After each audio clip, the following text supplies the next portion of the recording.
Boa noite, pessoal. Boa noite. Tudo bem com vocês? Como é que vocês estão? Hoje, a gente vai falar sobre a teoria da inflação cosmológica, que é uma também questão muito delicada na teoria do Big Bang, tá? Por quê? É o que eu vou mostrar hoje para vocês. A teoria da inflação cosmológica, gente, ela ela colocou em xeque, né, digamos assim, vários aspectos da teoria do Big Bang, tá? E o interessante é que essa teoria, ela de certa forma foi prevista já pelo Lemaitre, o que a gente pode chamar de pai da teoria do Big Bang, tá? O Lemaitre, ele desenvolveu a teoria do Big Bang no final da década de 20 e década de 30. Não sozinho, né? Outras pessoas trabalharam também, tá? Mas ele deu as principais ideias.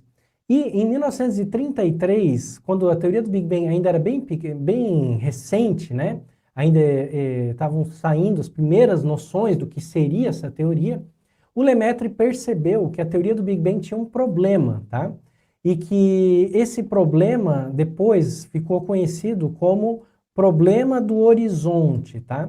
O problema do horizonte, eu vou explicar daqui a pouquinho para vocês já, é um problema muito sério e ninguém soube responder na época. Interessante que levou mais de 50 anos para alguém dar uma proposta de solução para esse chamado problema do horizonte, tá? Então eles já vislumbravam que a teoria nascia com algumas pontas soltas. Gente, isso é normal, tá? Isso é normal, ninguém se assuste com esse tipo de coisa. Toda teoria científica, ela vai sendo construída, ela vai sendo desenvolvida e melhorada. Por exemplo, o pessoal da biologia conhece bem a teoria da evolução do Darwin, né? Todo mundo que conhece a teoria da evolução do Darwin sabe que existem dois momentos na teoria da evolução do Darwin. Existe a teoria da evolução do Darwin, digamos, clássica, e existe o chamado neodarwinismo. O neodarwinismo é quando a gente incluiu a questão da genética na teoria do Darwin, porque o Darwin fazia uma análise só de fenômenos da evolução, mas ele não entendia o mecanismo por trás. A genética colocou o mecanismo por trás e isso gerou o que nós chamamos de neodarwinismo e é muito importante para a biologia. A mesma coisa aconteceu com a teoria do Big Bang. Aliás, aconteceu várias vezes com a teoria do Big Bang. Então, houve um primeiro momento, algumas ideias, o Lemaitre muito importante, e depois foram sendo colocadas outras peças dessa teoria. E o legal, por isso que eu quis fazer essa semana hoje, além do Big Bang, o legal é que a gente está passando, nesse momento, por uma fase assim. Uma fase de crise na teoria do Big Bang. Crise não no sentido de que ela vai ser colocada por terra, já não existe mais a teoria do Big Bang. Nada disso, nada disso. Pelo contrário, uma teoria muito bem sucedida. Mas algumas pontas que estavam soltas em 1933, talvez ainda estejam soltas hoje, tá? E essa questão do problema do horizonte é uma delas, e é o que eu quero mostrar para vocês. Pois bem, vamos entender direitinho o que é essa questão do horizonte. Para entender isso, a gente precisa entender que uma das principais previsões da teoria do Big Bang foi de que o universo teria surgido quente, tá? Então, essa previsão do surgimento do universo como um universo quente, ela é fundamental na teoria do Big Bang. O universo nasceu quente. A gente sabe que o universo está expandindo, a gente volta, né, como eu falei nas outras lives, a fita para o passado e as coisas estavam ficando mais apertadas, né? Então a gente vai vendo, né? Mais ou menos o que eu quis colocar aqui nesse desenho para vocês, né? A gente vai vendo aqui que as distâncias entre as galáxias, né, que eram grandes, que são grandes hoje, né? No passado, elas iam ficando cada vez menores, cada vez menores. Então, o universo, né, você pode imaginar como uma caixa de gás, né, sendo comprimido. Quando a gente comprime uma caixa de gás, esse gás vai esquentando. Isso é uma lei da termodinâmica, tá? Então, as temperaturas vão aumentando. Então, significa que lá no começo, né, isso daqui, olha só, você pode pensar como uma seta do tempo, tá? Isso daqui seria o tempo, então. Lá no começo do universo, tá? Então, aqui seria o começo, né? E aqui seria hoje. Lá no começo do universo, as temperaturas eram bem maiores do que as temperaturas são hoje. Só deixa eu vir aqui, eu entrei correndo hoje na live, porque a minha internet me traiu aqui em casa e eu vi que o meu cursor está pequenininho. Vou aumentar aqui para vocês verem melhor onde está o cursor do meu mouse. Pronto. Então, gente, a previsão de que o universo jovem era um universo quente, ela decorre naturalmente da questão de que, na teoria do Big Bang, expansão é equivalente, né, a um esticamento do espaço. Então, a gente pode imaginar uma caixa de gás sendo comprimida. Essa previsão de universo quente, ela traz várias consequências, tá? Várias consequências para a teoria do Big Bang. Uma das várias consequências que ela traz é de que, por volta de 380 mil anos, ocorreu um fenômeno chamado de recombinação. Tá? Recombinação é o seguinte, você pode imaginar um universo quente, onde ele tinha, né, essencialmente núcleos de átomo de hidrogênio, que são os prótons, e elétrons. Tá? Também tinha núcleos de hélio, que são 2 prótons e 2 nêutrons, e mais elétrons. Então, esses núcleos e esses elétrons, eles não estavam unidos, eles não formavam átomos. Geralmente, um átomo, né, ele é assim, ó, você tem uma partícula, né, que seria o núcleo, tá? Um núcleo, e você tem um elétron em volta, orbitando. Mas acontece que quando você pega esse sistema e coloca muita energia, esses átomos se colidem e os elétrons saem, eles são ionizados, a gente diz. Então, a transferência de energia e esses elétrons são ionizados.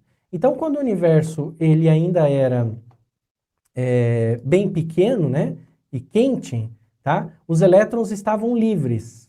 Eles estavam nessa fase aqui, ó, prótons e elétrons livres, cada um na sua. Aqui é o núcleo de hélio, tá, que eu tinha falado para vocês.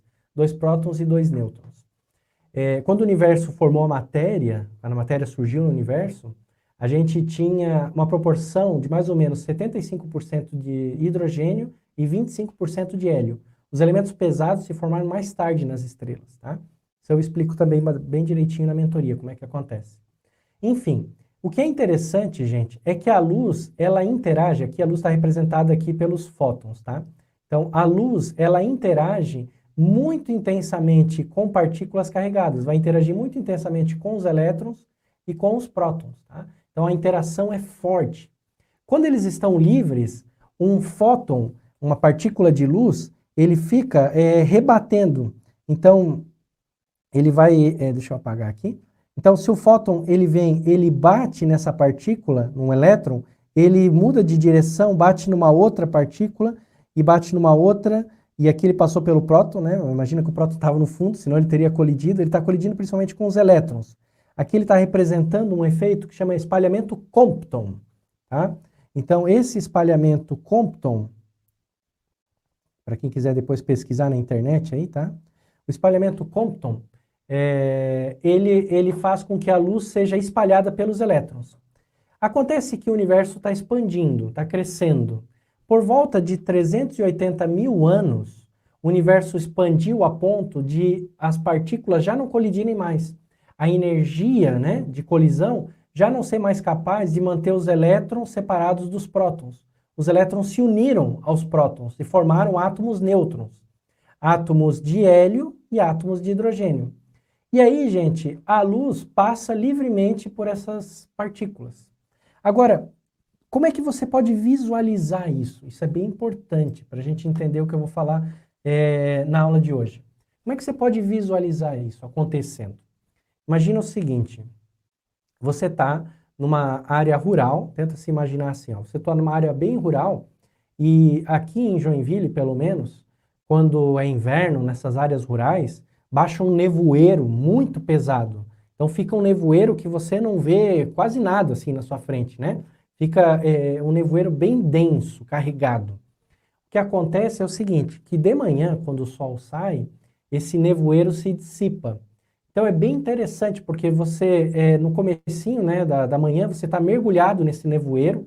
Muitas vezes eu saía para ir para a escola, caminhando a pé, era criança, né? E estava um nevoeiro, eu tinha medo até de atravessar a rua, porque não via os carros. E acontece que o nevoeiro, de repente, se dissipa. Tá? De repente, saiu o sol, assim, quase uma coisa assim, miraculosa, assim. Ele se dissipa bem rápido. Então, saía de casa, como eu disse, com medo de atravessar a rua, porque eu não via nada. Quando estava chegando na escola, o nevoeiro já tinha saído, é bem rápido. Se tem vento, então ele se dissipa muito mais rápido. Então, é mais ou menos isso que acontece na recombinação. A diferença é que não é um nevoeiro. O que acontece é que você tem essas partículas carregadas e essas partículas, elas se recombinam e, de repente, a luz consegue viajar grandes distâncias.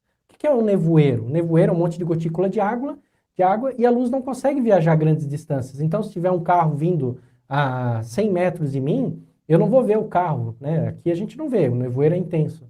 Eu não vou ver o carro vindo, porque a luz que saiu lá do carro foi absorvida pelas gotículas ou desviada para outros lugares, tá? Então, quando o nevoeiro se dissipa, não. Essa luz sai lá do carro e chega até em mim. Então, quando o universo tinha 380 mil anos, a luz pôde viajar livremente pelo universo. E isso é um fator muito importante para o assunto que eu quero falar hoje, né, com vocês na live, tá? Por volta de 380 mil anos, a luz viajou livremente e saiu andando por todos os lugares do universo. Importante, gente. A luz não saiu de um ponto. A luz saiu de todos os lugares. É como na imagem que eu falei do nevoeiro. Quando o nevoeiro se dissipa, a luz não sai só de um ponto para todos os outros. De repente, você vê tudo. Todos os lugares que, né, estão refletindo luz vão chegar até você a luz. Então, o universo, de repente, todos os pontos, a luz começou a sair. É mais ou menos o seguinte, olha só. Imagina que você tinha um nevoeiro, tá? E aí, de repente, desse ponto, começou a sair, né, um feixe de luz que estava ali. Então, ele vai indo para várias direções. Esse feixe de luz, ele se propaga, né, em todas as direções, em esferas concêntricas, tá? Então, uma pessoa que esteja aqui, ela vai ver, né, essa luz que está saindo desse ponto, depois que ela percorrer uma certa distância, até chegar aqui no cidadão. Vai levar um certo tempo. Mas um outro ponto do universo, que estava talvez mais distante, né, também está emitindo vários pontos de luz a partir da recombinação. Também está emitindo luz, 380 mil anos. Então vai demorar mais um pouquinho de tempo e a luz vai chegar nele também. Também vai chegar nele. Então o que acontece, gente? Acontece que hoje a gente ainda está recebendo essa luz. Se ela pode viajar livremente pelo universo, hoje ainda está chegando aqui. E está chegando de onde? De lugares extremamente distantes. Porque ela viajou durante toda a idade do universo para chegar na gente, tá? Então, a gente vai recebendo essa luz. E essa luz a gente pode mapear no que a gente chama de radiação cósmica de fundo, que eu abrevio, como os físicos costumam abreviar, CMB, Cosmic Microwave Background, do inglês, tá? Radiação cósmica de fundo. Isso que você está vendo aqui é um mapa da radiação cósmica de fundo, medida por um satélite muito especial, muito potente, da Agência Espacial Europeia, a ESA. Não é só a NASA que tem satélites científicos, tá? A ESA e outras agências espaciais também têm. A ESA tem ótimos satélites científicos. Aliás, ela mandou agora, né? Eu falei para vocês no meu Instagram, né? O Euclid, tá? Que é um satélite que foi lançado agora pela ESA. E está indo, né, para a posição dele, já divulgou algumas imagens e vai investigar matéria e energia escura. Mas a ESA lançou um satélite chamado Planck para mapear essa radiação cósmica de fundo. O que você está vendo aqui é um mapa da radiação cósmica de fundo do universo, tá? Então, como é que funciona isso? A gente aponta o telescópio para o Planck, né, o telescópio Planck, para uma direção e mede a luz que está vindo daquela direção. Aí a gente aponta o Planck para uma outra direção, mede a luz que está vindo daquela direção. Claro, a luz da radiação cósmica de fundo. Como que a gente sabe que é a radiação cósmica de fundo? É outra história. Na mentoria de cosmologia moderna eu vou ter uma aula só sobre a radiação cósmica de fundo. E aí eu vou explicar como é que a gente pode separar o joio do trigo, aí, a radiação cósmica de fundo, de outras radiações que vêm do espaço, tá? Tem como fazer, tá? Tem uma técnica para isso e eu vou explicar como é que faz isso na mentoria de cosmologia. Mas, basicamente, o Planck mapeia o céu inteiro a radiação cósmica de fundo. Para cada ponto do céu, ele atribui uma temperatura. E o que ele vê? E aí esse mapa aqui, né, essa elipse aqui, é um mapa de todo o céu, só que aberto no plano, para você poder estar enxergando, tá? o que ele vê é que essa temperatura, ela é essencialmente a mesma em toda a direção que ele aponta o telescópio, em toda a direção do universo. Ela vale mais ou menos 2,73 Kelvin. Isso é quase zero absoluto. Se eu for converter para a escala de graus Celsius, seria mais ou menos menos 274 graus Celsius, por aí. Então é muito, muito pouco energética essa radiação, tá? Ela tem essa temperatura super baixa por causa da expansão do universo. Outra coisa que eu preciso explicar com mais calma para vocês.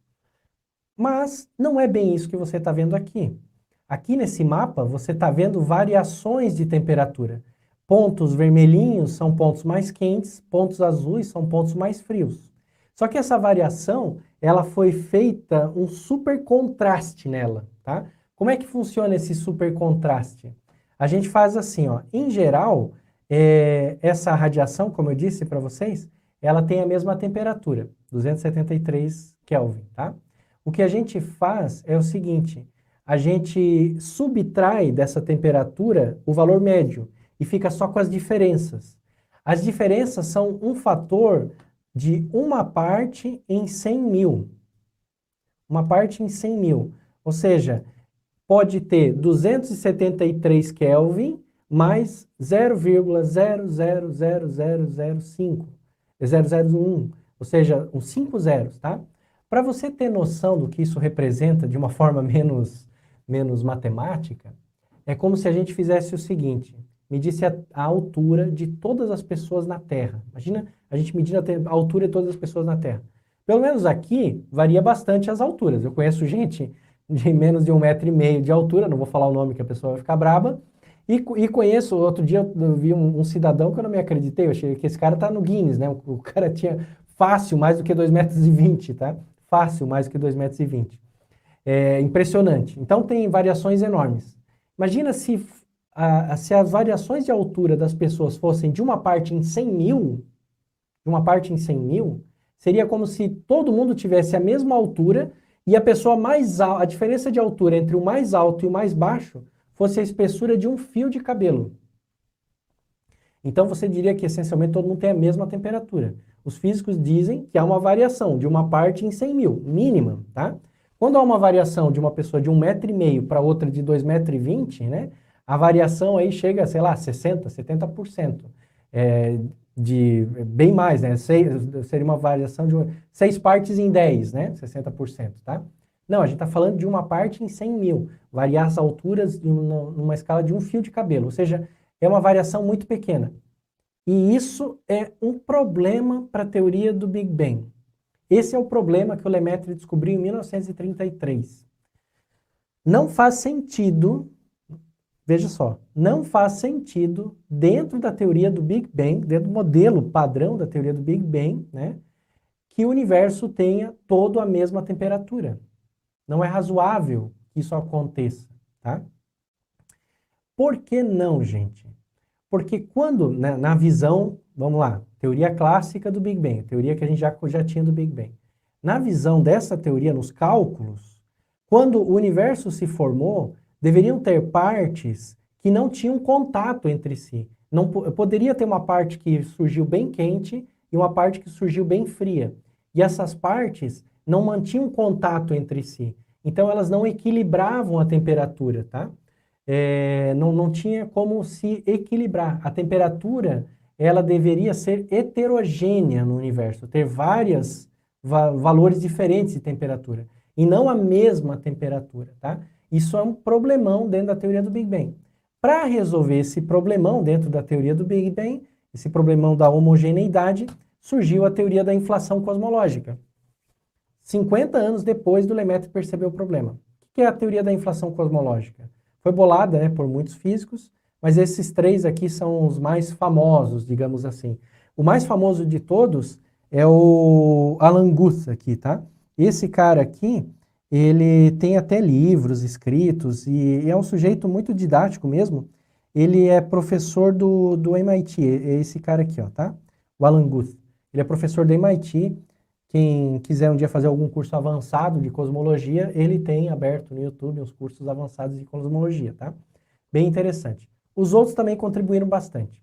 Qual é a ideia deles? A ideia básica da teoria da inflação é a seguinte: o universo passou por um período de expansão inflacionária. O que quer dizer expansão inflacionária? Quer dizer o seguinte, que num curtíssimo período de tempo, um tempo muito, muito curto, tá? Algo da ordem de 10 a menos 34 segundos, eu não tenho nem como representar isso para vocês, mas é menos que um bilionésimo de um bilionésimo de um bilionésimo de um bilionésimo de segundo, tá? É uma coisa quase instantânea.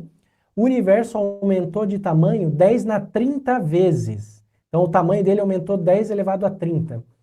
Isso dá para comparar com o seguinte, é como se você pegasse a ponta de um lápis tem 1 milímetro de tamanho, mais ou menos, tá? E, de repente, num instante, mais rápido do que um estralar de dedos, essa ponta de lápis tivesse o tamanho do que a gente chama de universo observável, que é o universo que a gente consegue observar, que tem 10 elevado a 27 metros. Então é como você... Imagina, gente. Fica você imaginando, tá? Você pegar a ponta de um lápis, aqui está a minha caneta, aqui, ó. Essa caneta tem a pontinha dela, tem 1 milímetro.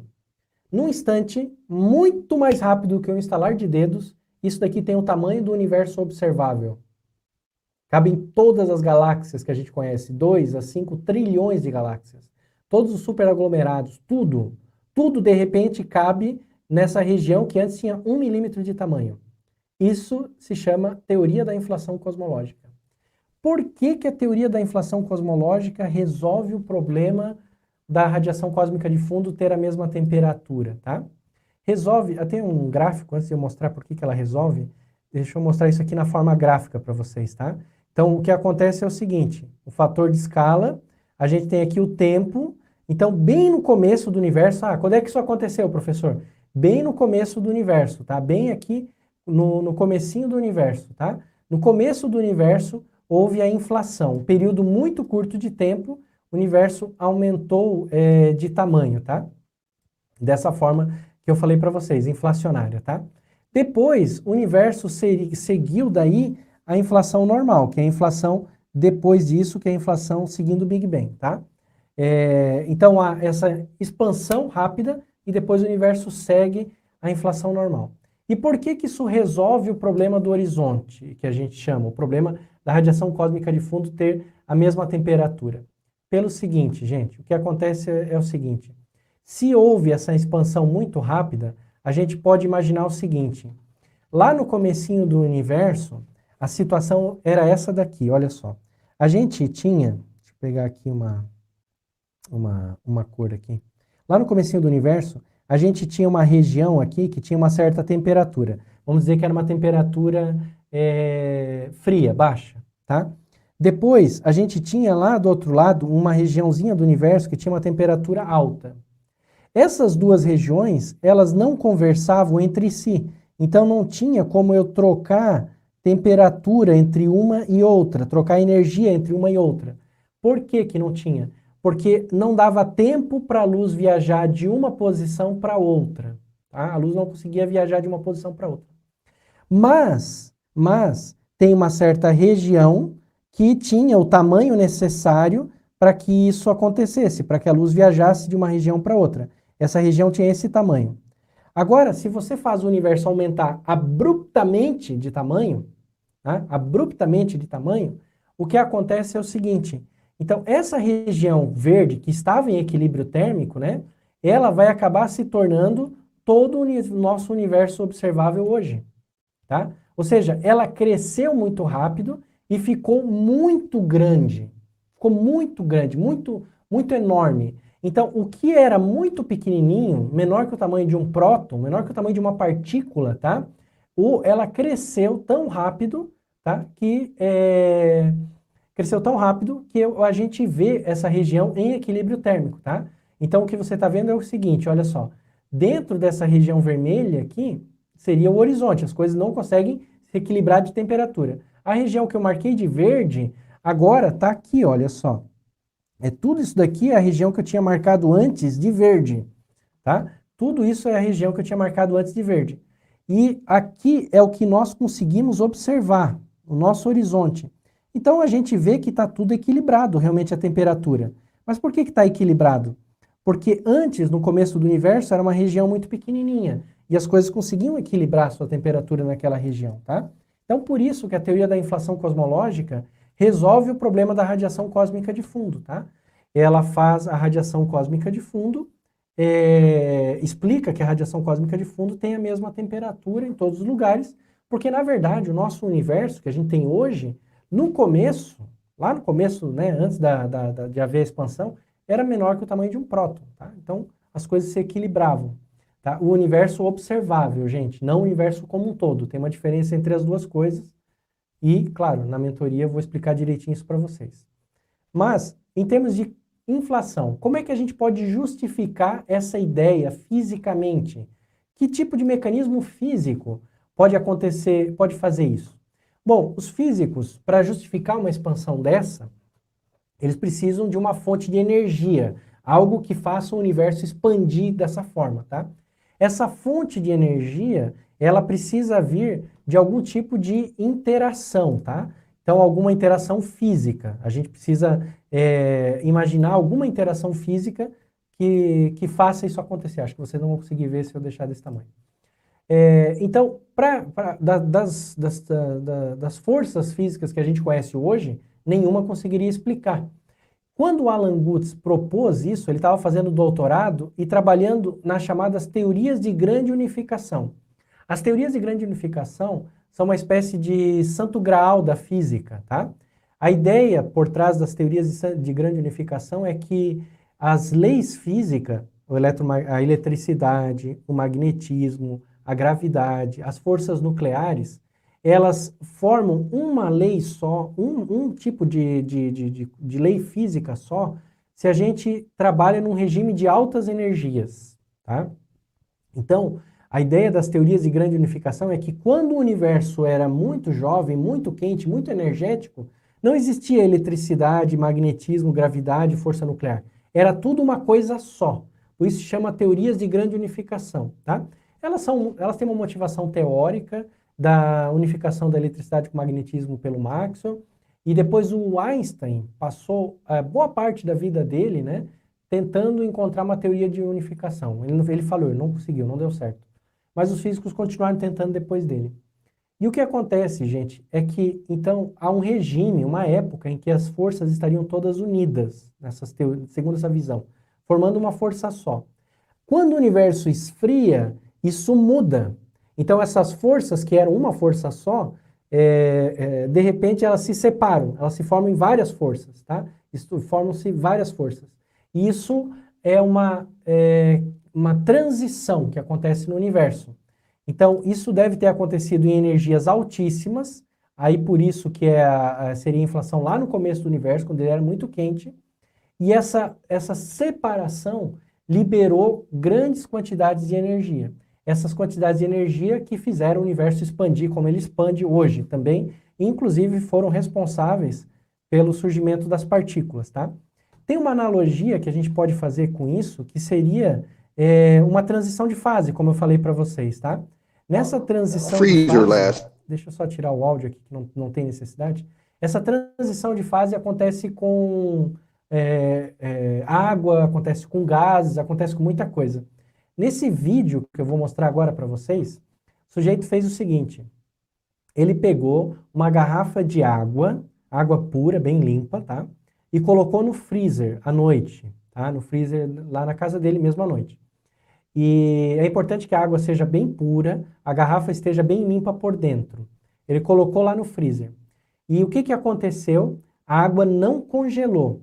Geralmente, o congelamento, a formação do gelo, do sólido, ele acontece a partir de algumas impurezas, que vão formando cristais em torno dessas impurezas, e esses cristais vão crescendo.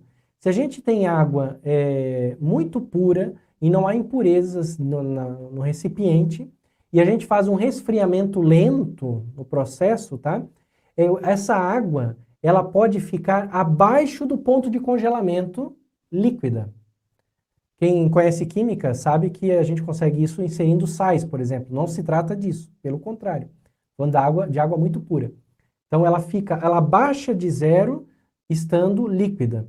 Então, ela está num estado supercrítico, um estado também que a gente chama de metaestável. Ele é instável. Qualquer perturbação, ela vai congelar. É isso que ele vai fazer nesse vídeo, olha só. Ele está mostrando aqui com o termômetro, né, a temperatura. Então, ele está mostrando que ela está abaixo de zero, abaixo do ponto de congelamento. E aí, o que ele vai fazer agora é sacudir essa garrafa. Então, ele vira ela e ele dá uma batida. Olha só o que acontece.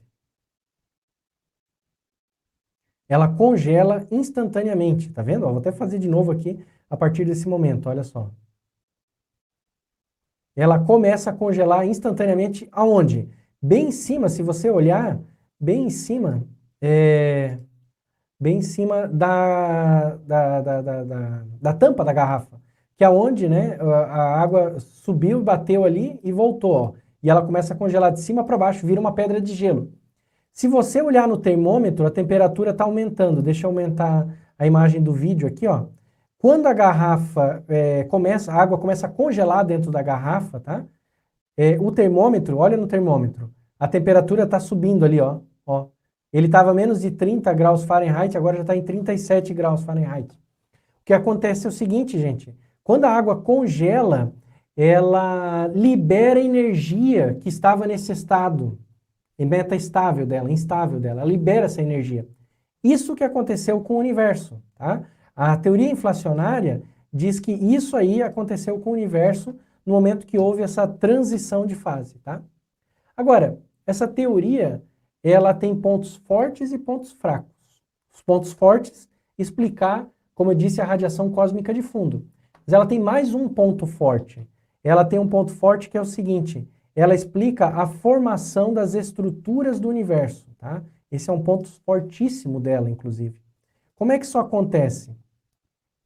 É que, como o universo estava numa região muito pequena, no começo, segundo a teoria da inflação, né? Uma região muito pequena, naquela região onde era o universo, se aplicavam as leis da mecânica quântica.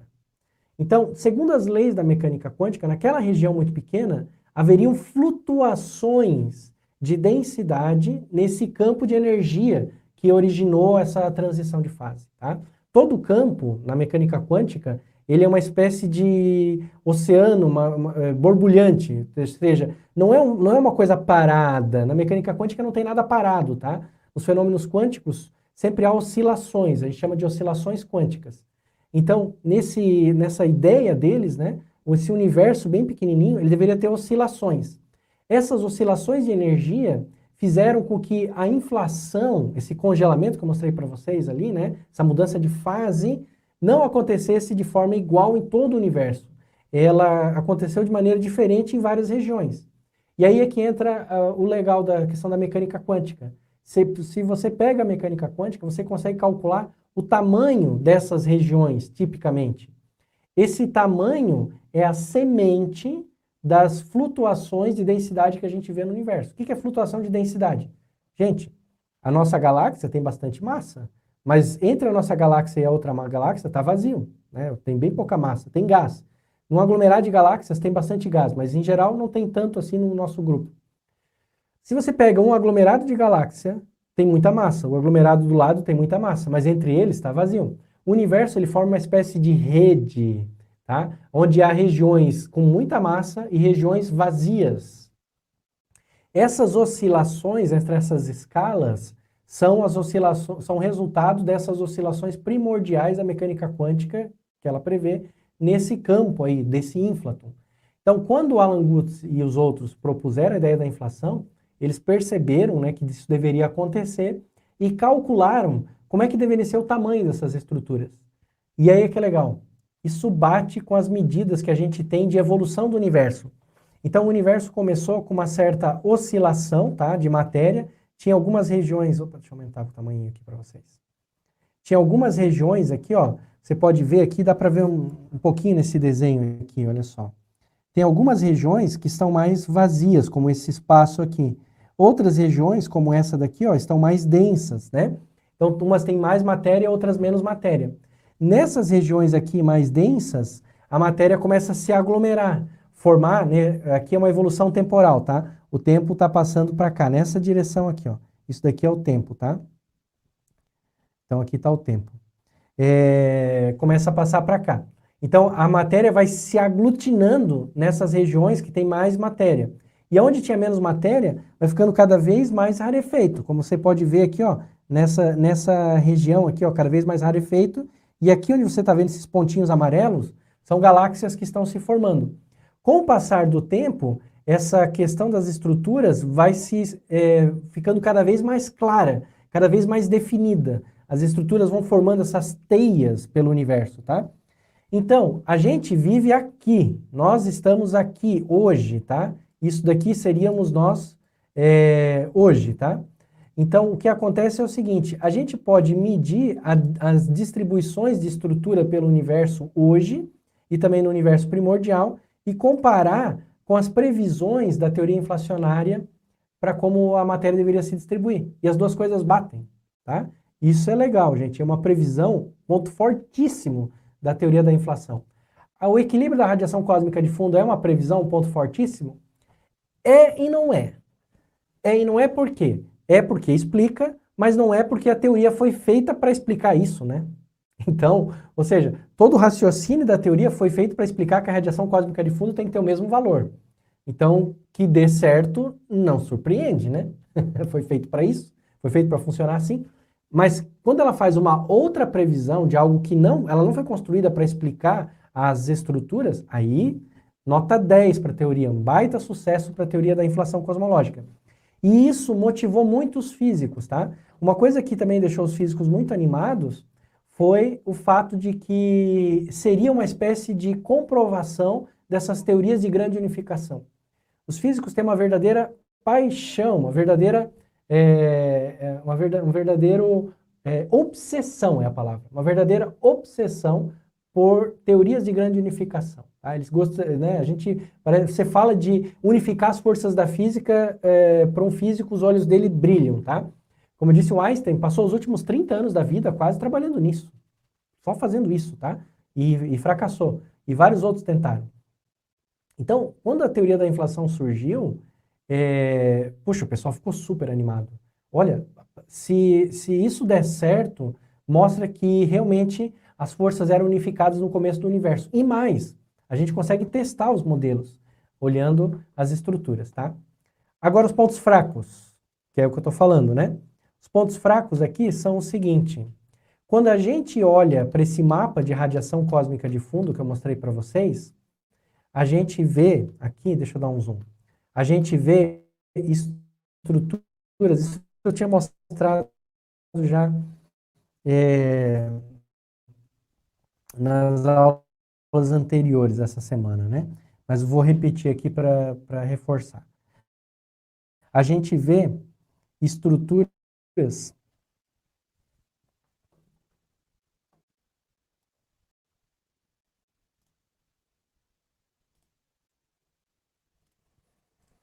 pronto, acho que voltamos. Caiu, mas voltamos. A gente vê estruturas de vários tamanhos aqui, tá, gente? Nós vemos o seguinte, nós vemos estruturas grandes e nós vemos de uma certa temperatura, e tem estruturas grandes e uma temperatura baixa. A gente vê estruturas menores de uma temperatura e menores de outra temperatura. E a gente vê até tamanhos angulares bem pequenininhos, tá? De temperaturas baixas e temperaturas frias. Isso a gente coloca no mapa de flutuação de temperatura em função do tamanho angular com que as coisas variam. Que é esse mapa aqui, olha só. Nesse mapa, você tem o quê? A flutuação da temperatura, tá? Então, quanto que a temperatura flutuou, isso dá a intensidade aqui, em função da escala angular. 90 graus, por exemplo, é pegar um quadrante daquele mapa e comparar com outro quadrante. 1 grau é pegar círculos do tamanho de 1 grau e ir comparando. A teoria da inflação, ela prevê essa oscilação, é a curva azul. A curva azul é a partir da teoria da inflação cosmológica, tá? E da teoria do Big Bang, claro, né? Que a teoria da inflação cosmológica, ela entra na teoria do Big Bang meio como a teoria a genética do Mendel, né? Entra na teoria da evolução do Darwin. Então, já tinha a teoria do Big Bang, agora a gente coloca a teoria da inflação cosmológica. E em vermelho são os dados do satélite Planck, tá? Então, o que a gente vê? A gente vê o seguinte, mais ou menos, mais ou menos aqui, olha só, gente, de 1 grau para cá, as coisas batem, tá? Então, tá ok. Ok. O problema, gente, o problema tá para cá, em escalas menores, né? Bem menores do que 1 grau, tá? Aqui a gente tem discordância dos pontos e da curva, tá? A gente tem uma região aqui que os pontos sistematicamente estão abaixo da curva. Isso é um problemão para a teoria da inflação. Esse lado do ok, esse lado aqui em que as coisas estão boas, não é grande vantagem para a teoria da inflação. Porque esse lado são escalas grandes e elas representam coisas que aconteceram depois da inflação, como o universo vai se estruturando. A gente consegue explicar isso daqui sem a inflação. Mas esse lado aqui era onde a inflação deveria funcionar melhor. Então, por um lado, ela prevê bem as estruturas, por outro, ela discorda da radiação cósmica de fundo, tá? E os dados parecem indicar que a discordância é significativa, não é algo aleatório, tá? Como a gente estava vendo na tensão de Hubble ontem. Não é aleatório, há uma discordância significativa aqui. Então, acontece o seguinte, a gente tem 2 problemas hoje na teoria da inflação que a gente não consegue resolver. Um deles é um problema oriundo do satélite Planck, que é isso que eu estou mostrando para vocês. Os dados do satélite Planck, esses últimos dados foram publicados em 2020, tá? Para vocês terem ideia, são bem recentes. Os dados do satélite Planck estão em desacordo com a previsão da teoria inflacionária. Isso é sério, tá? E outro problema é justamente na teoria de grande unificação. A gente não tem uma teoria de grande unificação. A gente tem uma multidão de teorias de grande unificação. E nenhuma delas consegue explicar as coisas direito. E o único lugar que a gente pode testar essas teorias de grande unificação, no momento, é aqui. Porque elas trabalham num regime de energia tão grande que a gente não tem outros ambientes no universo, num laboratório, onde a gente possa testar, tá? Então, há várias críticas à teoria da inflação. Um dos críticos mais contundentes é o professor George Ellis, tá? Que é um cosmólogo muito respeitado, tá? Professor da Universidade da África do Sul. E ele escreveu um artigo só levantando pontos desse, e eu trouxe algumas ideias aqui. Então ele diz, olha só, gente, a teoria da inflação tem como coisas legais, tá? Vou colocar aqui, ó, legais. Mecanismo geral bem compreendido. Questão de transição de fase, isso aí os físicos entendem bem. Mas os detalhes da transição de fase não são, tá? Então vou botar em vermelho aqui. Não são bem compreendidos. Isso aqui é um ponto negativo. E de fato existem, não é uma única teoria, existem centenas de opções, tá? Uma centena de opções, mesmo. Tem teoria de grande unificação e de inflação para todos os gostos. Eles propõem algum mecanismo para ela funcionar, só que esse mecanismo, ele só funciona no contexto do começo do Big Bang.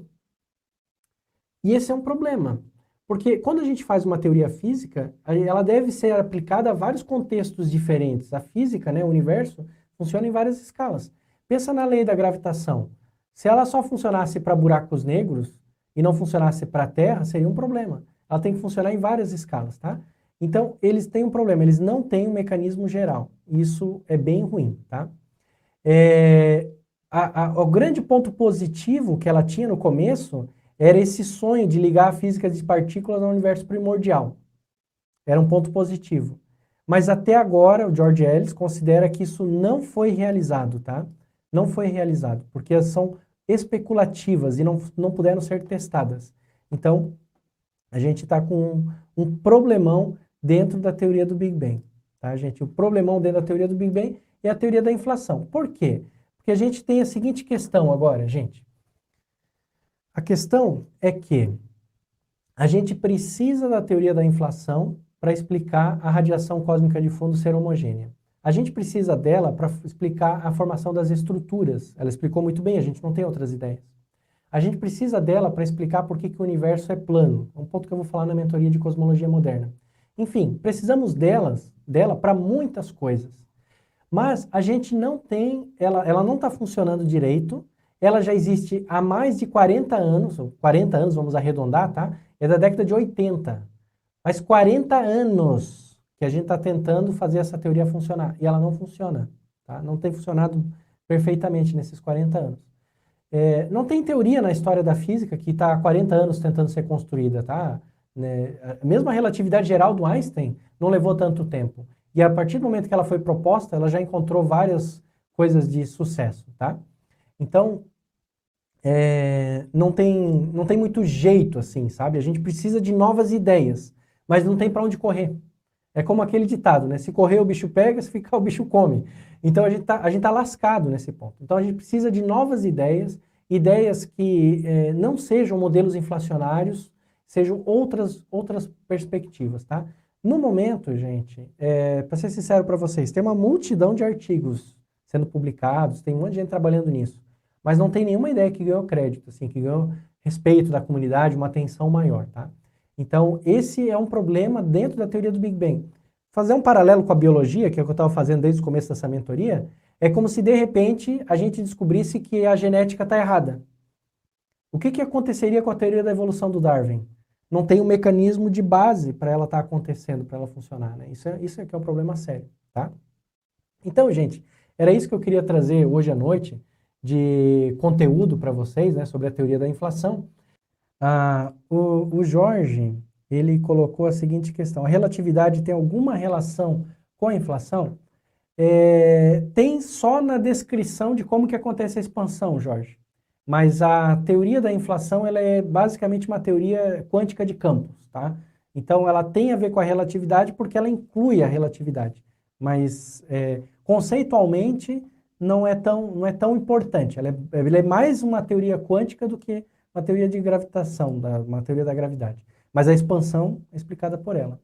Maristela, professora, a teoria do Big Bang e a do universo inflacionário são complementares ou excludentes? Muito boa pergunta, Maristela. São complementares. Na verdade, há uma complementariedade até vital entre elas, tá? Mas vital no sentido que tem a observação das homogeneidades, né? Isso aí, tá? Isso é vital. Mas você pode ter uma teoria do Big Bang sem inflação, que é, na minha opinião e na opinião de vários cosmólogos hoje, o que seria o melhor, tá? Parece que não dá para conciliar a inflação com os problemas que a gente está vendo hoje, tá? Então, é possível. É um pouco, como eu disse, guarda uma semelhança com a questão da evolução, né? E a teoria da genética, né? Do Mendel, tá? O Igor perguntou o que está impedindo a unificação aqui das 4 forças fundamentais. Basicamente, a nossa ignorância. Porque os físicos não conseguiram descobrir, Igor, como fazer essa unificação acontecer, tá? Então, até hoje, a gente bateu cabeça e não conseguiu fazer isso acontecer, tá? Vamos ver aqui, o Rafael. Professor, o impasse entre a relatividade geral e a mecânica quântica seria um outro indício de que a relatividade geral precisa ser revisada? Como já foi mencionado, o universo pode não ser isotrópico. Exatamente, Rafael. Isso é um ponto bastante importante, né? A gente hoje está bastante consciente de que a relatividade geral, ela não funciona bem em escalas pequenas, tá? E a gente precisa de uma teoria da relatividade geral que funcione em escalas pequenas. Isso seria o que a gente chama, um nome genérico, né, de gravitação quântica. Essa teoria não existe hoje, ela pode ser muito importante justamente para ser uma teoria que permita uma teoria do Big Bang sem inflação, ou dê o mecanismo correto da inflação, que a gente entenda, e ela também pode ser uma teoria muito importante para explicar os buracos negros. O que acontece dentro de um buraco negro e outras coisas assim, tá?